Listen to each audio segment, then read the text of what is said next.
The invitation sat on my desk like a time bomb wrapped in cream-colored cardstock. The annual Metropolitan Arts Foundation Gala. It read in elegant gold lettering. Hosted by Alexandra Chen.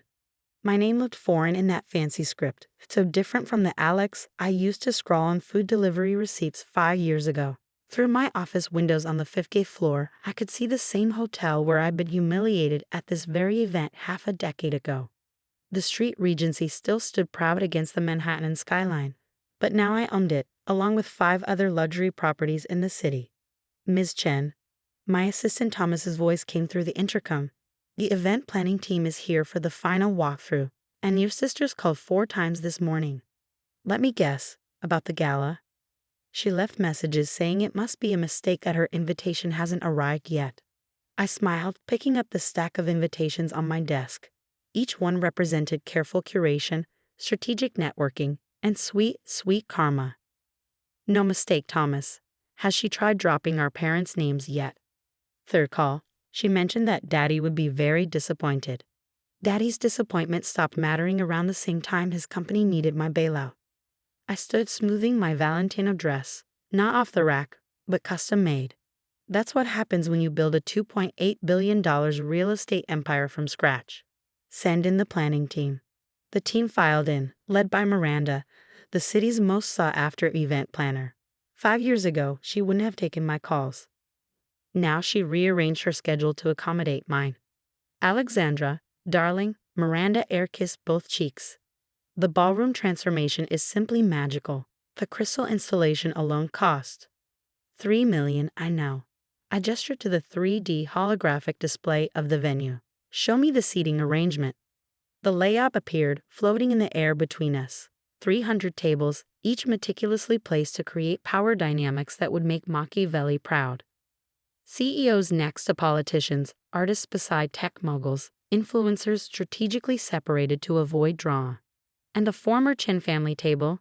I asked, though I already knew the answer. Miranda highlighted a table near the kitchen doors.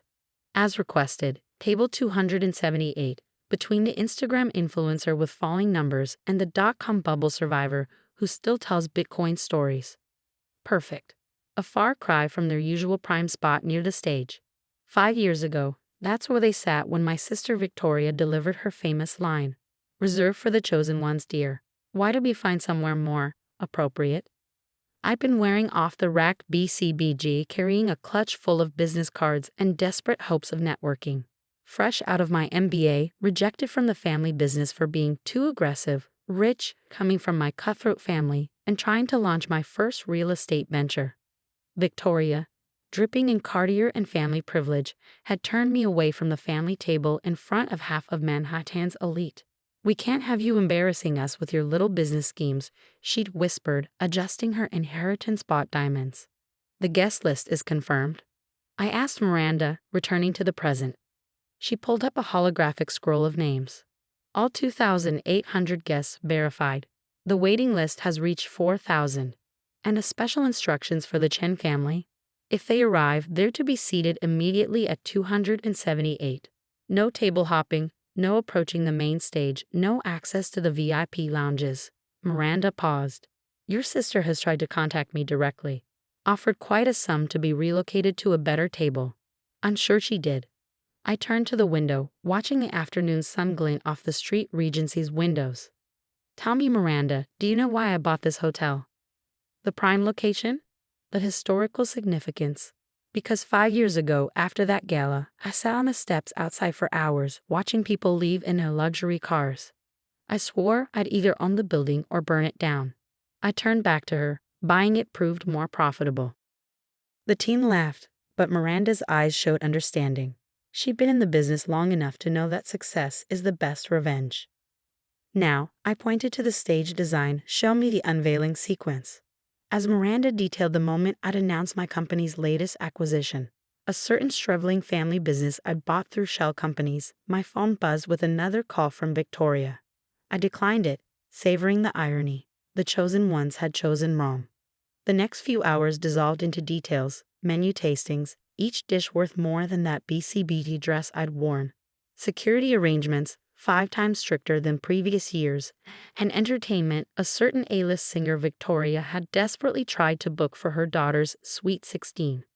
By evening, as the city lights began their nightly dance, Thomas brought in the final item requiring my attention: the seating cards, each one hand calligraphed, each placement a deliberate move in a game 5 years in the making. I picked up the one for table 278, Mr. and Mrs. James Chen, Ms. Victoria Chen Montgomery, secondary seating, with compliments of the host. Secondary seating, the same words that had been stamped on my hastily reassigned ticket 5 years ago, when I'd ended up between a drunk philanthropist and a wannabe cryptocurrency guru. Should I send out the final batch of invitations? Thomas asked. Not yet. I took out my phone and pulled up a photo from 5 years ago, a bitter young woman in a cheap dress, standing outside this very hotel, tears hidden behind determination. First, we wait for one more call. Right on cue, my phone buzzed. Mother's number. Alexandra, darling, her voice dripped honey over venom. There seems to be some confusion about the gala invitations. No confusion, Mother. Everything is exactly as intended. A pause. Surely you don't mean to seat your family at some back table? Do you know who will be watching? Everyone, I replied. Everyone will be watching, just like they watched 5 years ago. That's ancient history, darling. Victoria was just protecting the family image. And now I'm protecting mine. I traced the edge of the seating card. The invitations are non-transferable, the seating is fixed, and yes, you'll be at table 278. Unless, of course, you prefer not to attend. Another pause, longer, this one bitter. Your father will hear about this. Father already knows. He signed over the company papers last week. Or didn't Victoria tell you about the hostile takeover? The sharp intake of breath was worth every penny of the $2 billion I'd spent acquiring their failing empire. You bought Chen Holdings. Through shell companies, yes. Consider it my contribution to preserving the family legacy, though there will be some rebranding. Chen Innovation Group has a better ring to it, don't you think? Why are you doing this? Because 5 years ago, you taught me that being chosen isn't as powerful as being self-made. Consider this your invitation to witness the results of that lesson. I ended the call and turned to Thomas. Now you can send the final invitations, and Thomas, make sure Victoria's is delivered last. I want her to spend every minute until then wondering if she's been cut from the list entirely. As my team filed out, I stood at the window watching the city that had transformed from my battlefield to my kingdom. In 5 days, the Street Regency's ballroom would host the most exclusive event of the season. The powerful would court my favor, the media would chronicle every detail, and my family would learn that karma has a very long memory. And I would stand on that stage, no longer the girl in the BCB dress, but the woman who turned rejection into an empire. Because sometimes, the best revenge isn't being chosen. It's becoming the one who chooses. The marble floors of Sterling Investments lobby reflected my image as I walked toward the elevator, a far cry from the uncertain 22-year-old who'd been laughed out of the family trust meeting 5 years ago. Today, wearing a Tom Ford suit and carrying a portfolio worth more than their entire trust's annual return, I was here to make an offer they couldn't refuse. Mr. Sterling, the receptionist practically jumped from her seat. Your brother and the board are waiting in the main conference room. Thank you, Claire, I replied, noting how my former family's employee now treated me with more respect than my own blood ever had. And it's Mr. Alexander Sterling. Let's not confuse me with the other Sterlings. The elevator ride to the 45th floor gave me time to reflect on the journey. After being excluded from the family trust, a $240 million portfolio my grandfather had built, I'd started with nothing but an economics degree and a burning desire to prove them wrong. The conference room doors opened to reveal faces I hadn't seen since that fateful day. My brother James, now CEO of Sterling Investments, sat at the head of the table, our father's old spot. The family board members, a collection of cousins and uncles who had snickered when I was declared unworthy of the trust, lined both sides. Alex, James said, trying to maintain his composure. This is unexpected. Is it? I placed my briefcase on the table. Your quarterly reports suggest otherwise. The room tensed. Sterling Investments had been hemorrhaging clients for the past 2 years, ever since my firm, Phoenix Capital, began outperforming them in every market sector. We're not here to discuss our reports. Uncle Richard, the trust chairman, interjected. What do you want? I smiled, remembering his exact words from 5 years ago. This trust is for family members who understand real business, not dreamers with radical ideas. What do I want? I opened my briefcase. I want to show you something interesting. I projected a graph onto the wall screen. This is Sterling Investments' performance over the past 5 years. Notice the steady decline. Another graph appeared beside it. And this is Phoenix Capital's growth over the same period. James shifted uncomfortably. If you're here to gloat. Gloating would be beneath me, I cut him off. I'm here to make an offer. I distributed folders to everyone present. Phoenix Capital would like to acquire Sterling Investments. The room erupted in protests and nervous laughter, but I continued. Your client base has shrunk 40% in 2 years. Your innovative investment products division, the one I proposed 5 years ago and you rejected, doesn't exist. Meanwhile, that same strategy has helped Phoenix Capital grow to manage $890 million in assets. This is absurd, Uncle Richard sputtered. We're a family legacy. You're a failing institution trading on a name that means less every day. I corrected him. Your grandfather, our grandfather, built this company by taking risks, by innovating. You've spent the past decade playing it safe and losing ground. I pulled up more slides showing your declining market position. Your top clients are starting to jump ship. Just last month, 3 of your biggest accounts switched to Phoenix. Care to guess why? James stood up, his face red. Because you're poaching them with unrealistic promises. No, I said, keeping my voice calm. Because we're delivering results. The same results I promised when I presented my investment strategy to this board 5 years ago. The same strategy you called too risky and unprofessional. I let that sink in before continuing. My offer is fair, more than fair, actually. I'm willing to maintain the Sterling name as a subsidiary, keep most of your employees, and even offer board positions to family members who qualify, based on merit, not blood. Qualify? Uncle Richard scoffed. We are the Sterling family. No, I said firmly. You're failed managers trading on a family name. I'm offering you a chance to be part of something growing instead of presiding over something dying. I pulled out one final document, a letter from their largest remaining client.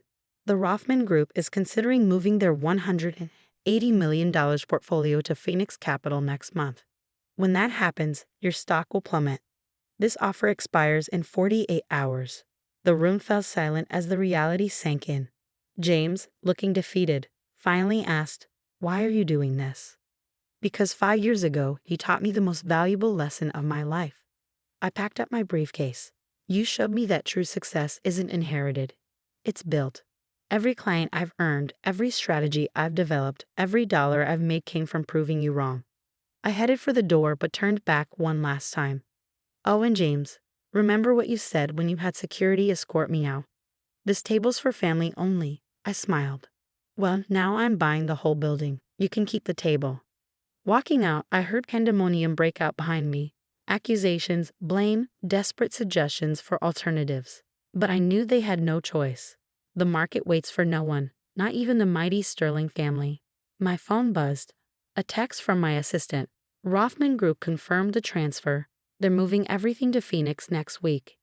I hadn't lied to the board about the Rothman Group considering the move. I just hadn't mentioned it was already a done deal. Sometimes timing is everything, another lesson my family had inadvertently taught me. In the elevator, I looked at my reflection and saw my grandfather's determination in my eyes. He'd built Sterling Investments from nothing, only to have his legacy squandered by those who thought birthright equaled business acumen. Now I was building something new, something earned rather than inherited. And in 48 hours, I would own the company that once rejected me, not because of the family name, but because I'd proven I could run it better than the family ever had. The marble lobby seemed different on my way out, less intimidating, more like a relic of faded glory. Soon it would be renovated, modernized, transformed into something that represented real success, not just inherited privilege. Goodbye, Mr. Sterling, Claire called after me. See you Monday, I replied. And Claire? Start updating those directories. Phoenix Capital will be moving in soon. Outside, my driver held the door to my Tesla open. Home, sir. No, I said, checking my watch. Take me to the food truck on 47th Street. The owner there was my first investor when everyone else said no. I think it's time to tell him his $100 investment is about to pay off big time. As we pulled away from the Sterling Investments building, I couldn't help but smile. Sometimes the best revenge isn't just success. It's success they have to watch helplessly as their own failure becomes complete. The family table they barred me from? I was about to own every table in the building. And this time, merit, not blood, would determine who gets a seat. 2 weeks after the acquisition, I stood in my grandfather's old office, now my office, on the top floor of what was once Sterling Investments. The nameplate on the desk had been replaced. Alexander Sterling, CEO, Phoenix Capital Group. The morning sun filtered through floor-to-ceiling windows, illuminating the empty chairs where the family board once sat. Today, those chairs would be filled again, but not with entitled relatives trading on a last name.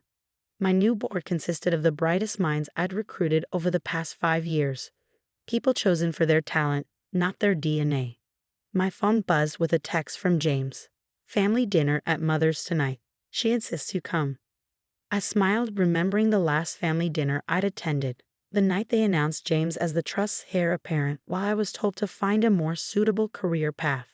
That dinner ended with me washing dishes while they discussed their legacy in the dining room. Mr. Sterling, my assistant's voice came through the intercom. Your brother is here. He says it's about his position in the new organization.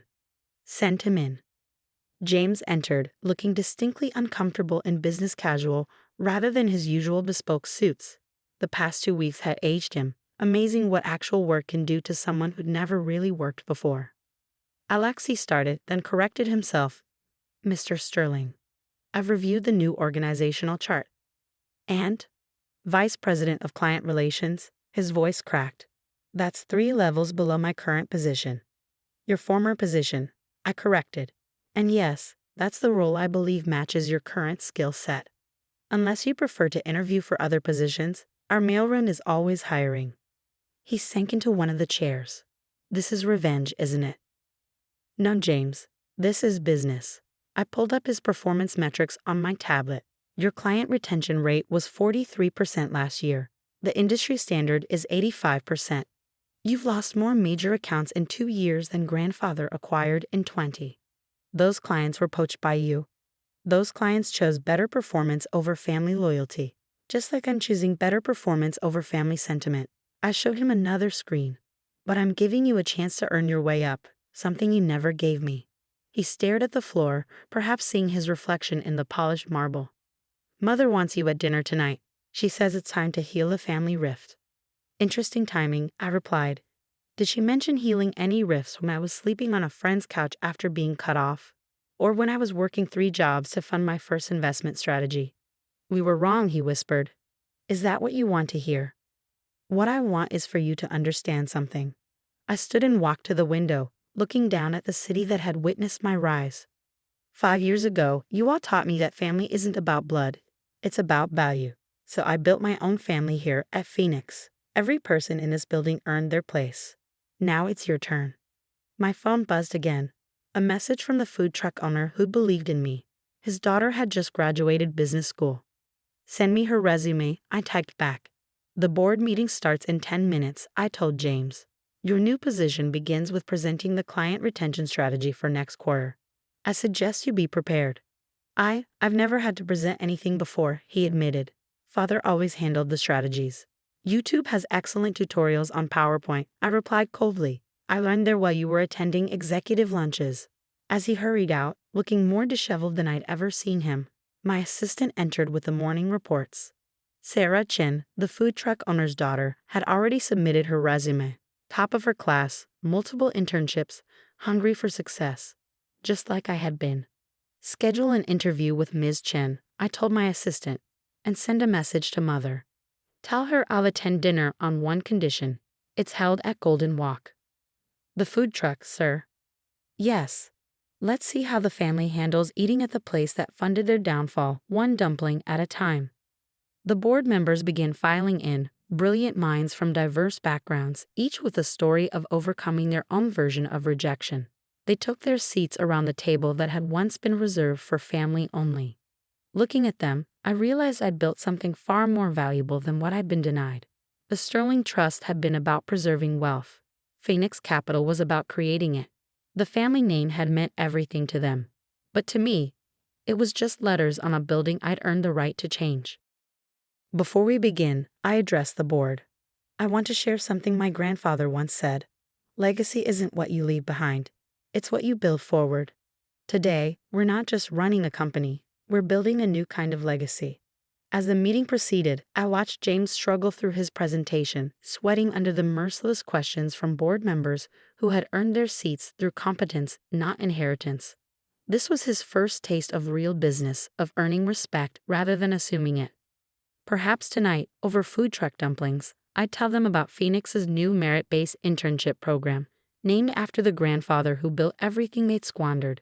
Or maybe I'd just let them watch as I offered an opportunity to Sarah Chen, showing them what real family business looks like. After all, the best lessons are learned through observation. They taught me that even if they'd never meant to. The evening air was thick with the scent of ginger and soy sauce as my family's luxury cars awkwardly lined up beside Mr. Chen's food truck. Mother, in her Hermes scarf, looked positively pained as she surveyed the plastic tables and chairs I'd arranged on the sidewalk. Alexander, darling, she forced a smile. Surely we could move this to Le Cirque. No, I replied, pulling out a plastic chair. Tonight, we eat where my real success story began.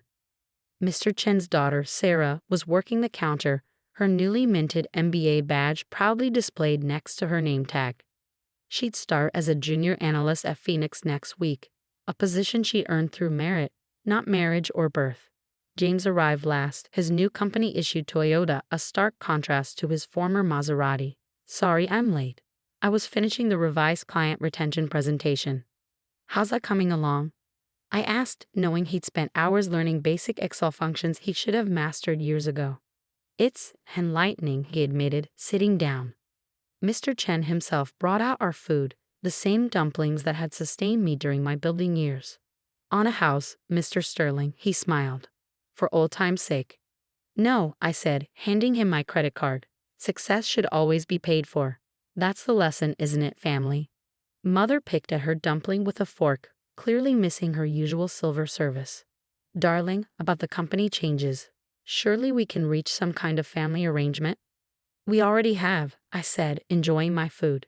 Merit-based positions, performance reviews, actual work for actual pay. Revolutionary concept, isn't it? Uncle Richard coughed. But we're Sterlings. No, I corrected him. You're employees now. The Sterling name is just letters on a building I own. The real value is in what we build, not what we inherit. Sarah brought over more dumplings, and I introduced her. Everyone meet our newest analyst. Sarah graduated top of her class and built a successful social media marketing business during college. She's already more qualified than half our former board. The family watched in silence as Sarah confidently discussed market strategies with me. Her ideas were fresh, innovative. Everything they'd once called risky when I proposed similar concepts years ago. I've been thinking, James said quietly, about what you said regarding earning our places. And? I'd like to start from the beginning. Learn the business properly. Maybe even take some night classes.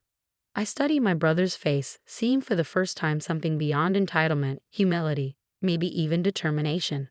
The mailroom opens at 6 a.m., I replied. Start there. Learn every aspect of the business you should have learned years ago. In 6 months, if you've proven yourself, we'll talk about a junior analyst position. The mailroom? Mother gasped. But he's your brother? No, I said, gesturing around the table. Mr. Chen is my brother. Sarah is my sister. The people who believed in me, supported me, taught me. They're my family. Blood is just genetics. Family is earned. I stood up, leaving cash for a generous tip. Phoenix Capital's success isn't built on names or networks. It's built on merit, hard work, and the crazy idea that talent doesn't care about family trees. Looking at their faces, Mother's shock, James's resignation, Uncle Richard's anger, I realized they were finally beginning to understand. The family table they'd once barred me from had never been the real seat of power. True power lies in building your own table, setting your own rules, and choosing your own family. Same time next month? I asked, straightening my tie. Mr. Chen's launching a new soup dumpling recipe, perfect for learning about innovation and adaptation. As I walked to my car, I heard James asking Sarah about Excel tutorials. Mother was actually trying the chili sauce, and Mr. Chen was showing Uncle Richard how to properly hold chopsticks. Sometimes I realized the best revenge isn't just succeeding. It's teaching the people who doubted you how to succeed themselves, even if the lesson starts with plastic chairs and food truck dumplings. After all, every empire has its humble beginnings. Mine just happened to taste like ginger and soy sauce.